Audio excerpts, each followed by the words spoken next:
This is the Darshan Talks podcast, regulatory guy, irregular podcast with host Darshan Kulkarni. You can find the show on Twitter at Darshan Talks or the show's website at darshantalks.com. Hey everyone, welcome to another episode of Darshan Talks. My name is Darshan Kulkarni, and it's my mission to help patients trust the products they depend on. As some of you have heard apparently near daily from me, I'm an attorney, I'm a pharmacist, and I advise companies with FDA-regulated products. So if you have an interest in an FDA-regulated company or its products, this is the podcast for you. So today's podcast is from a guest we've had before. She is, I want to make sure I get this right. She has over 20 years in clinical development. She was originally going to go down and be a consultant, but instead decided to get into medical writing, and she wanted to tell the story. And she does tend to focus on, quote unquote, the big picture. Our guest for today, founder and president of Witzel Innovations, Robin Witzel. Hey, Robin, how are you? Darshan, I'm doing well. Yep. So I think my background was clinical development, but I worked for a startup, so I did all the writing too, and that was how I got into medical writing. And then when I first sort of hung out my own shingle, I thought I would be doing clinical development consulting, but found a great need in medical writing. So I was happy to land there. Can we talk about your haircut? I love the haircut.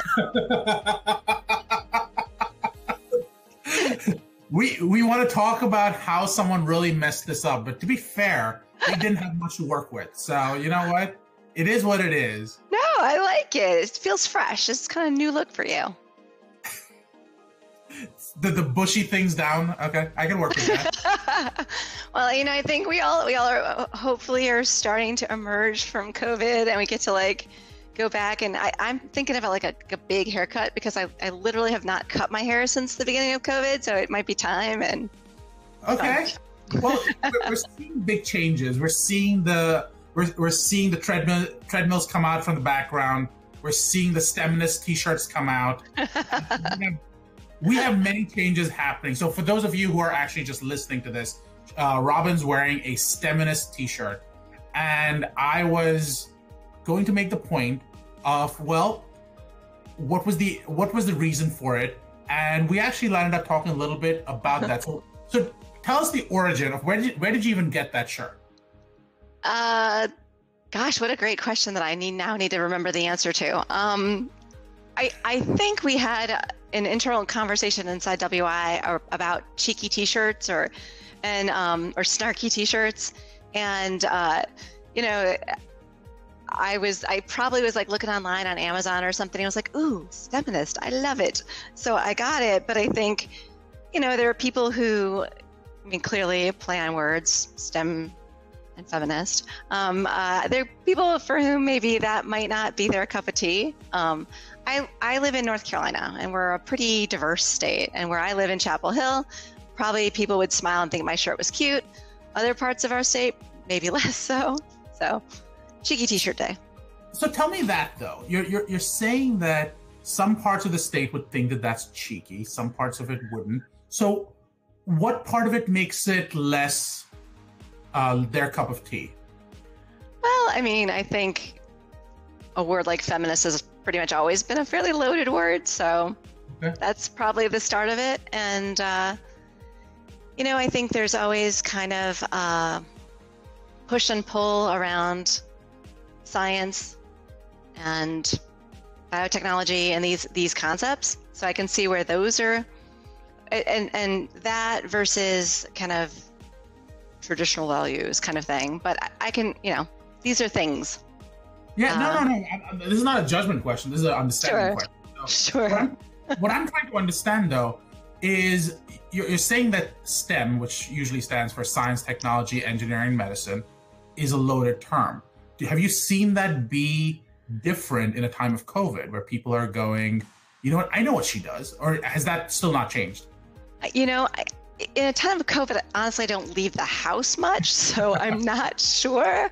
But I would say pre-COVID, it would have been a little bit, I think maybe post-COVID, there might be more appreciation for kind of how amazing STEM is and how amazing the scientists who work in STEM are. I mean, pretty much if you think about the fact that we have a vaccine right now is nothing short of the Apollo 13 for our industry. You don't get a vaccine in, like 10 years is great. 5 years, amazing. Under 2 years, almost incomprehensible for those of us who've been in this industry a long time. But I think it also speaks to the fact that the science behind this has been around for a decade. The people that were doing this work have been working, the basic scientists have been out there hammering around with, what is a coronavirus? What do those spikies mean? What kind of proteins are we talking about? Like there have been people out there doing that work. And when this hit all of us, we were able to, the entire industry was able to leverage that work and come up with solutions, which again, it's stunning. It's amazing. So, which is an interesting comment. Are you making the comment that people are finally tuning in to technology that's been around for decades? But I guess the question I have is, and this is feedback I've actually gotten from a neighbor of mine up in Delaware, down in Delaware, who said that this is great, but the product's not been FDA approved. I'm not willing to put anything into myself that's not been FDA approved. What do you say to that? Yeah, I think an emergency use authorization is not a non-approval. I think it's in some ways this is semantics. So the FDA is going to apply rigor to allowing anything into the marketplace. And that's because that's their job. Their job is looking at our food and our drugs and making sure that safety and efficacy are paramount. I mean, they're not going to compromise that. The word safety for anybody who works in clinical development or in pharmaceutics is also a rather loaded term because nothing is safe, right? The best we can hope for is tolerable. And I think with the vaccines, we've seen where, for the most part, the vaccines that are approved in the United States are tolerable. Now, there's some questions around the J&J vaccine right now, which is why when FDA sees things, if there are signals in the marketplace, they press pause, they get more data. And that's how the scientific process should work, right? So what I'm hearing you say is what you're a fan of is the idea of risk-based approval, knowing that there's a certain risk we're looking at, and the benefits of that outweigh the risks at this moment. And as we get more data, depending on what we find out, we can keep changing that equation. But there's no sense in keeping the product off the market when we have evidence that it works right now. Is that fair? I don't want to put words in your mouth. I'd say that's fair. I think we're in a pretty particular situation. I don't think that this is necessarily a universal concept, but I think in the situation we're in, and if we look at what's happened to our healthcare system and we look at how many people have died, it makes sense to take this approach. And I think our health authority, their whole role is trying to find ways to bring to the market therapeutics that are of the benefit to the patient. So in this case, they have enough information to say, hey, physicians, patients, understand what this is about and figure this out for yourself, right? So, I mean, there are patients for whom it's probably not a good idea, but for most people, it probably is a good idea. If you look at how many people, particularly more vulnerable people that have been administered these vaccines and are still doing okay, that's a really amazing sign. I mean, they really flipped the way that this product was released in the marketplace, flipped the typical approach of how you would look at this in the clinical development, right? In the clinic, you'd have healthy people, and then you would expand that into a population of people with the disease, and then you'd expand that further into a population of older people, and then kids, et cetera. They did that somewhat inside of the clinical development for the vaccines, but really when they did the rollout, they started with the oldest in our population and probably the most vulnerable. And you're a pharmacist. Come on, Darshan, you know these things. the way old people process drugs, older people, I'm really, I can see where like my mom is going to like start texting me if she were watching this, like, sweetheart, some people would call you old. I'm like, thanks, mom. But you know, like people in their 60s and 70s and 80s, the way they process drugs is differently. The way glomerular filtration works for their bodies is different. So the fact that the rollout started with older people and we did not see, you know, tons of serious adverse events, lots of, you know, death, things like that. The fact that we saw a decline in the number of hospitalizations, the fact that among the people that are vaccinated, they're not dying, and if they get sick, it's not as severe. That's pretty amazing. Now, you know, it has to hold up. You know, like if people did start reacting to a vaccine, that would be a different story. We'd have to start looking a little closer. But yeah, if that's what you're calling a risk-based approach, I'd say that's appropriate. What do you think?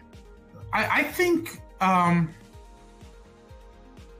that we are considering what facts we're working with, and it's actually in line with what the FDA has been talking about for the whole time. And but I do think that there is a perspective, right or wrong, that this is more rushed than we've done in the past. But is that necessarily a bad thing? I'm not convinced that it's necessarily a bad thing. I think we were trying to solve a problem, and the problem, you're always, it doesn't matter what drug it is, even if you did this after 15 years, you're still going to come in with a risk-based approach. For sure. The question I have is, you start with this concept of a risk-based approach. Post-COVID, do we get to use emergency use authorization for, say, pancreatic cancer? I don't have enough historic knowledge in it. The only uses I've seen for the emergency use authorizations have been in situations of pandemic. So the 2009 flu pandemic, for example, and now. Yeah. So do we get to use it for cancer? I would say that there are enough expedited pathways through the FDA for pancreatic cancer, breakthrough therapy designation, inside of compassionate use designations, which I don't think that's the right actual term for it. I think it's called expanded access. Don't quote me. But, you know, I think there are other ways. But those are ways that are smaller and more personalized. And I think if we're talking about a risk-based approach for something that isn't necessarily approved, those are probably smarter. This is a pandemic. This needs a bigger solution for a lot more people. So we're talking apples and oranges. Okay. My bigger hope is that science has learned stuff from this. You know, a coronavirus vaccine and the technical approaches that were taken, the way that there are different approaches with the different virus, but Moderna and Pfizer took a completely new approach to a vaccine. And I think there's stuff to be learned there. And I think, but don't quote me, I thought I saw a headline that they're already developed an Ebola vaccine based on that tech. Did you see that one? I missed that. I did see, however, that the technology, the mRNA technology, is actually in the 80s, and sort of abandoned it, and it became the savior for us 40 years later.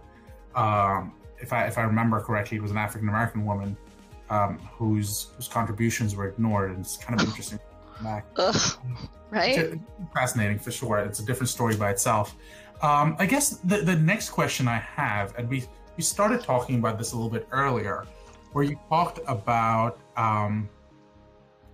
your journey, and you were talking about your 20 years in clinical development, which has informed the conversation we're having right now. And what we got into was this, you said, I feel like an imposter. I didn't say I feel like an imposter for spending 20 years in clinical development. I said, I think for a lot of us, what I had actually told you is I got a piece of feedback from a friend of mine that when I was introducing myself, I sounded tentative around saying, you know, I'm the founder and president of this company. And she's like, said with love, you know, you've done a really cool thing and you need to like step into that. And what I said to you is, I think, and this is which I said to you, like, I think as a woman in the sciences, I do face that imposter syndrome, and I do face that thought like, oh, people are gonna be like, oh, damn, she's a fraud. And you said to me that you experienced that too, which I was stunned. But I mean, maybe this is something that's more rampant than we think. I think we all face it, and I think it depends on especially who you're around. I find myself I have it less when I'm talking to CEOs because I think that I can go toe-to-toe on most of those conversations. I find it more interesting when I'm talking to government officials because I find that because they are deciding whether my client's product can either stay on the market or this thing, I want to make sure that they recognize that I'm not bullshitting them. I recognize that the value, that this is not about keeping a substandard product on the market. This is about bringing value to the patient and keeping patients safe. So I think that's the imposter part I worry about. I think. So your imposter piece is you're worried that as you represent this company, that it's disingenuous. Like you're there because this company wants to make some money, but you're really there because you are supporting this concept of bringing something new to the patients. I think that's part of it. I also do think that from time to time, I do feel, well, what does it say about me in terms of just the breadth I bring to the table? And I've gotten more and more comfortable with that for myself, but I definitely remember, I think it's a journey for the most part, being very tenuous about that. I'd be curious from your perspective. I'm fascinated by the idea that you started a very successful medical writing company. You have spent over 20 years in clinical development. You've written the story that most people dream of writing, and at the end of it, you feel like you aren't being you're not representing yourself in a way that you believe in yourself, and you feel tenuous, if you will. So tell me more about that. Like if you were talking to Robin 20 years ago, what would you tell her, and why should she trust herself? So I think there's always this idea that I don't want to come across as arrogant or, like I think too highly of myself. And I think that's where that comes from. And I I'm used to being the geeky girl. So I guess that's a bit of a more comfortable place for a bit of a more comfortable reality for me to live in. Right. And I think it kind of, some of it stems from that you have to kind of become braver in your own skin kind of thing. So I'd say that's more so. Like, I mean, too, I don't have an advanced degree. So a lot of people in my field, as you know, 2 advanced degrees, people really, the pedigree is important or perceived as important. So I think there's that piece. I think there's but I think, like, as I say these things, and when I was talking to you about it, I thought, I guess any of us can create those stories. Like, why I'm not as, able to put myself out there as the person standing next to me. I also do have a belief in the fake it till you make it kind of thing. Like, even if I don't feel brave, I need to put on a brave face. I'll let you know how that's going. Okay, so let's ask another version of that same question of being brave, of being scared of representing yourself, that truly represents yourself. One of the comments I read a long time ago was the 2 things most people are afraid of. Number 2 is dying, and number 1 is public speaking. So that's pretty funny. I actually think it was part of a Seinfeld joke. But the reason I think that's interesting is you talked about telling a story. You talked about how you bring your part, an integral part of bringing a product to market. I guess my question to you is, How do you even help a company strategize around how to tell the story of their product? Are you helping them in the context of a single component, or do you actually help with the tentacles that almost come out from here's a product, here's your publication strategy, here's your regulatory strategy, here's your PR strategy? How do you bring it all together? What is it? Where do you begin from? So I think we kind of might have touched on this a little bit. There's always the end in mind, which is where this therapeutic is going to land with the patient, right? Yeah. Who is this going to help? Yeah. And there's that piece. And then around who is it going to help, there's an ideal of what help would look like. Yeah. And that ideal might change based on what disease we're talking about, right? In particular, I think if you look at oncology, we ask patients to put up with a lot, you know? I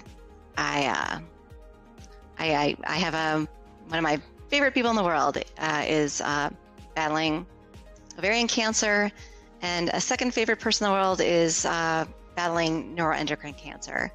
And for both of these women, the treatments are rough. It is hard. They feel bad. The side effects are stuff that in your normal life, you'd think you were really deathly ill if they happened. So when you're telling the story of a drug and you're looking at how the drug is positioned, the first thing to look at is how it's landing with the patient. And is there any way to improve that? Is there any way to get to the final place and have, if in the case of oncology, less cytotoxicity, less side effects that are obtrusive for the patient, or limiting of their quality of life? So if I were thinking about those stories, and if I were working in clinical development, I was working in here's the target, here's what we think it can do, I would try to work backwards and say, okay, what do we need to know as we try to get there? And what do we need to know as we get there that can inform how we create a drug that has fewer side effects, a drug that has more efficacy? And I think that's part of that whole process, is really thinking that through. And then when you go to design a clinical trial, the protocol, thinking about how burdensome is it for the patient to participate in this?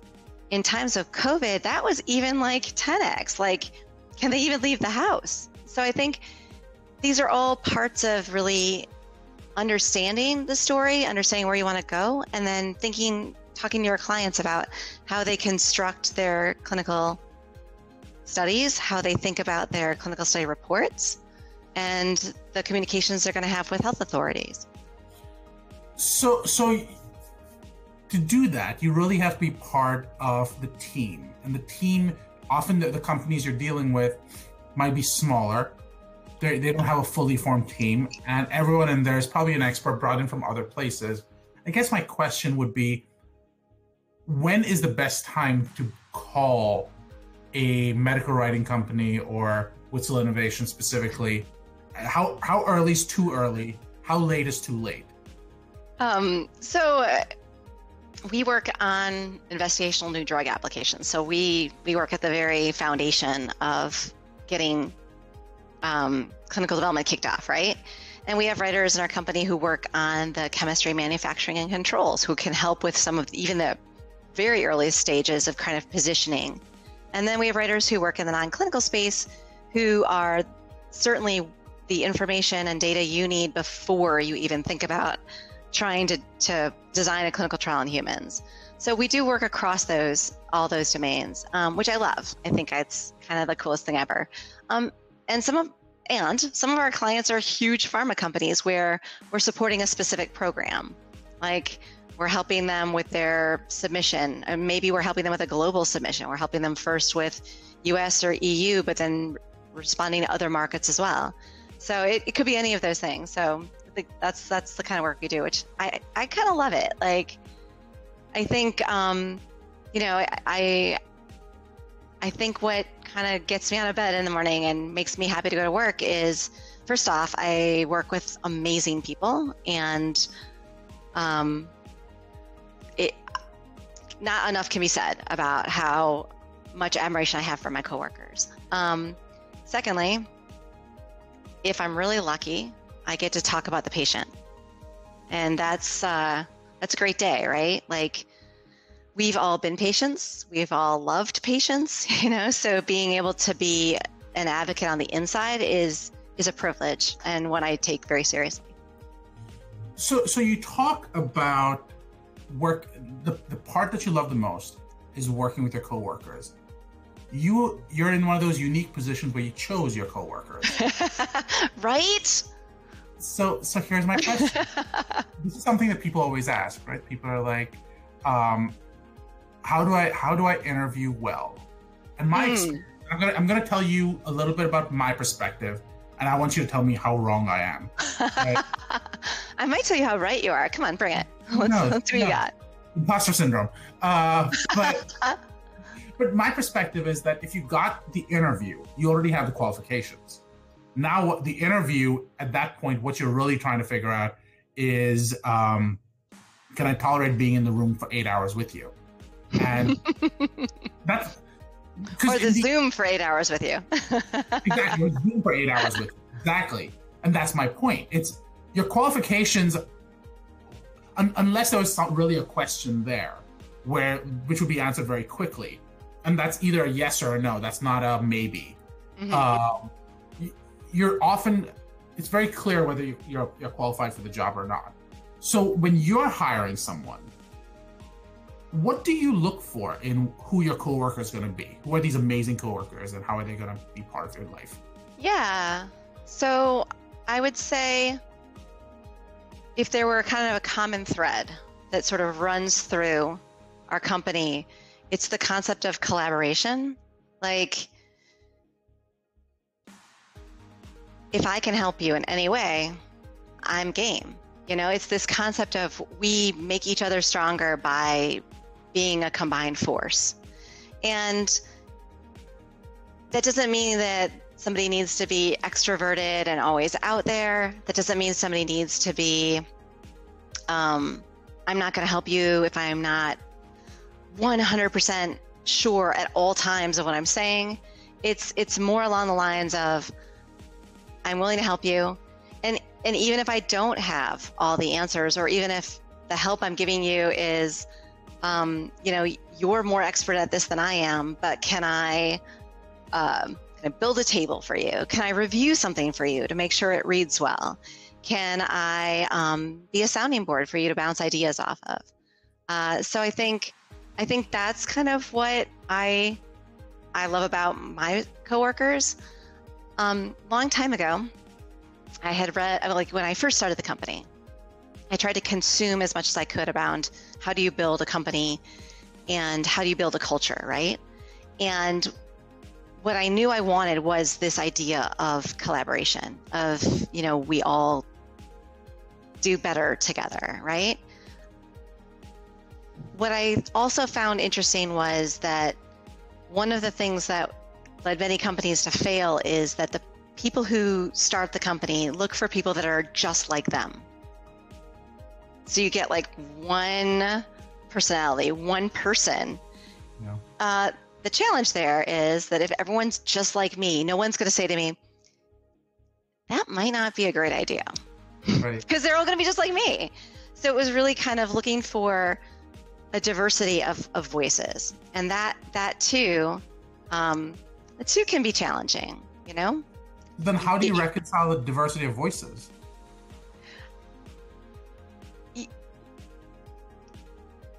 You look for the common ground. Do we all want to collaborate?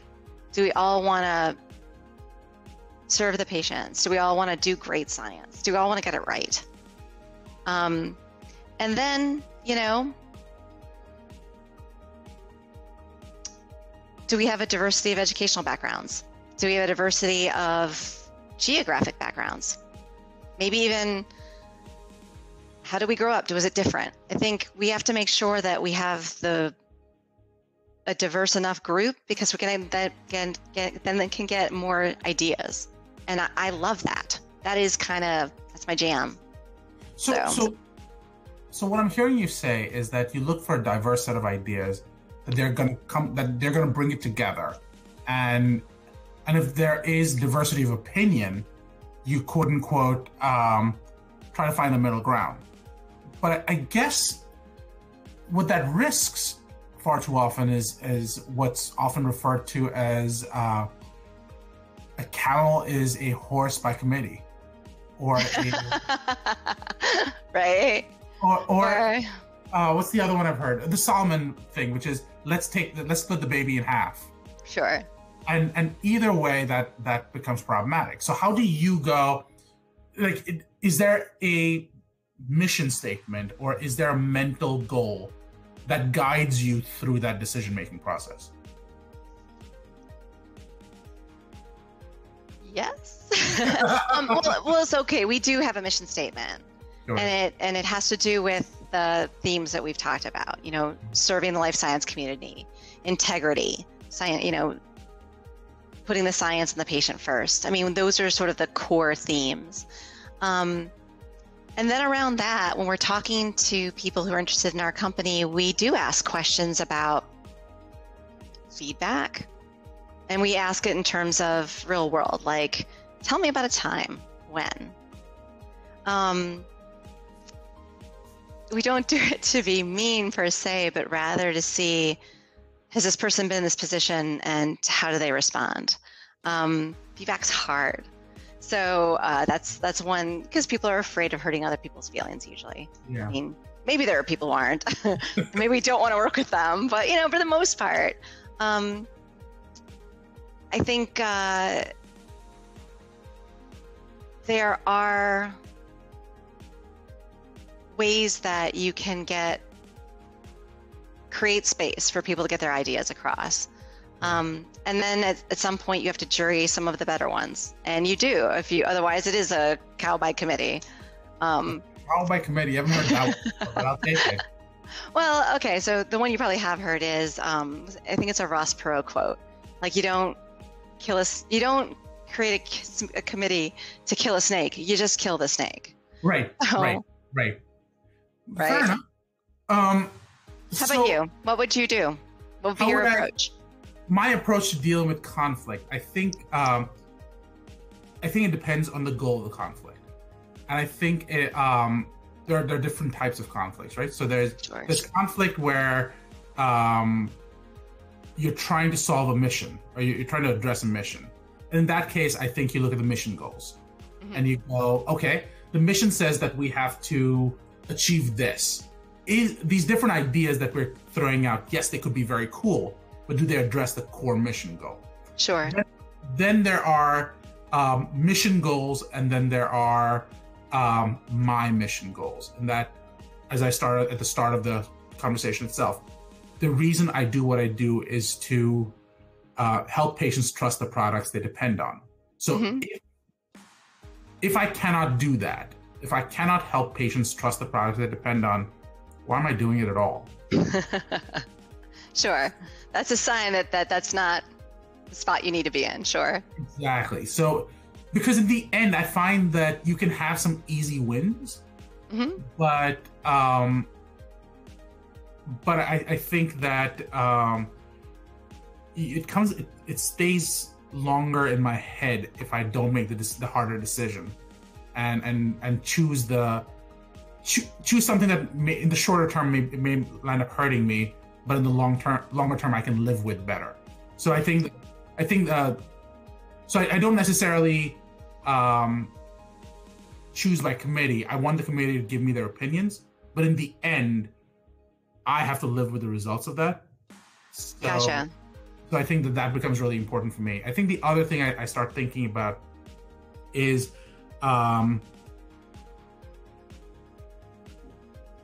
who owns that piece of the project. Because one of the things, and I struggle with this more than I probably should, is I know that I need to trust my team more. And I always think that I trust them implicitly, and I trust them completely until I ask them for feedback, and they're like, no, you need to give up a little bit more. I was like, okay. and learn that. But I think that I need to go with the decision they made because they were in charge of that part of it.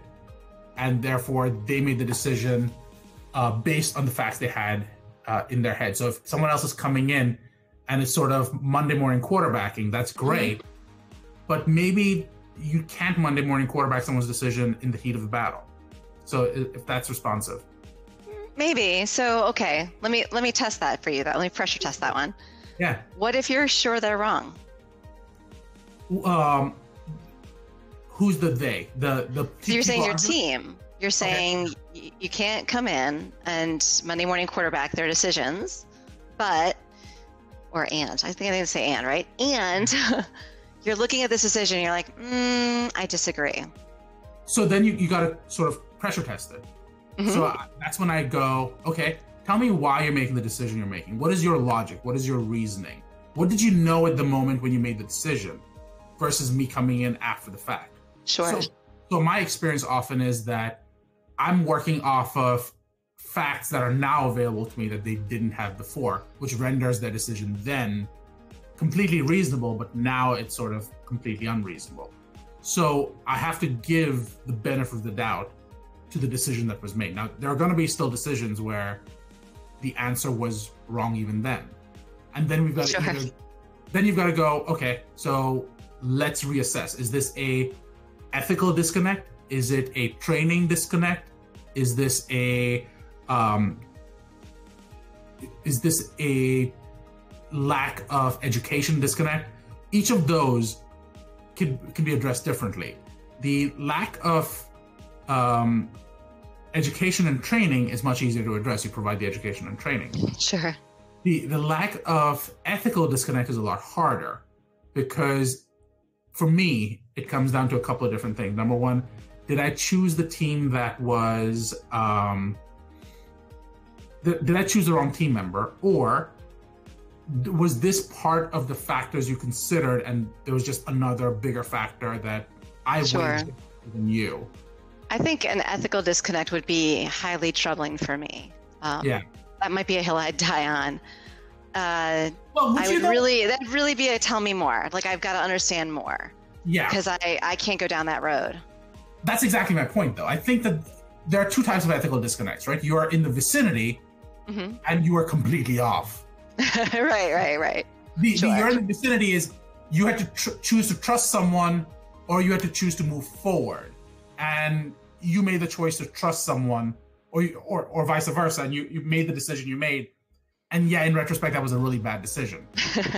On the other hand, you just chose profits is problematic. Yes. Yeah. I mean, I think part of distrust, right? Yeah. Part of distrust is the concept that companies choose profits over people. Ooh, we're gonna have a fun time with this. You should actually. I have several different people I've interviewed on just the issue of trust in the life sciences.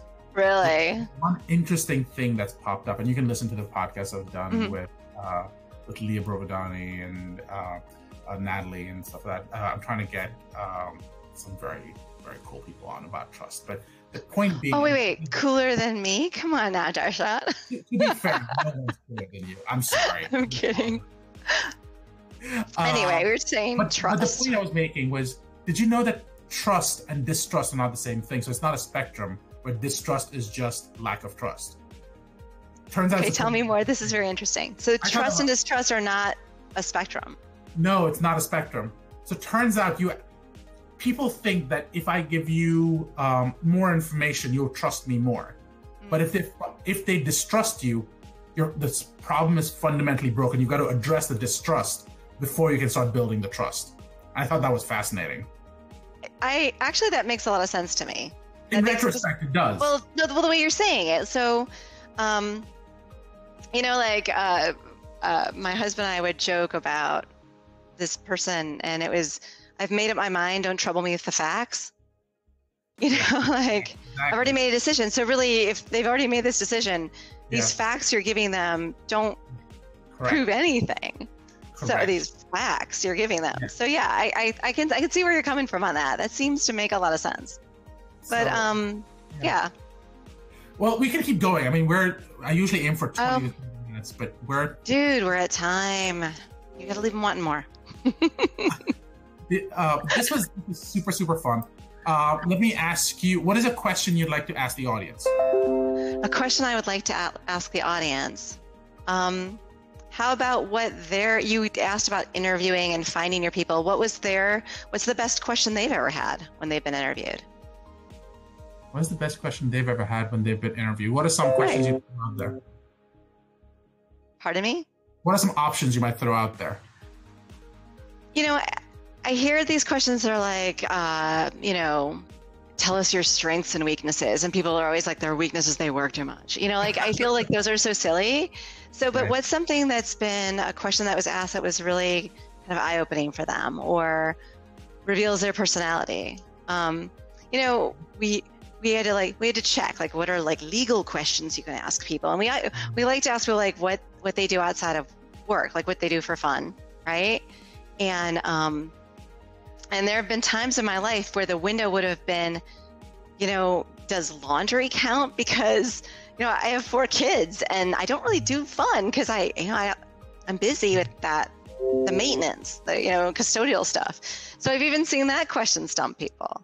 But yeah, like what's a question that reveals someone's personality and helps you have a conversation with them, helps them sort of enjoy the conversation with you in an interview setting that's legal. I love it. Let's ask that, see what the group says. Just to clarify, so far we've landed up talking about cheeky t-shirts. We've spoken about risks and benefits. We've talked about hairstyles. We've talked about patient education. We've talked about what does the future look like in terms of, is it going to be more risk-based, and will the EUA come back in other contexts? We spoke about telling your story and to do that starting with the end in mind.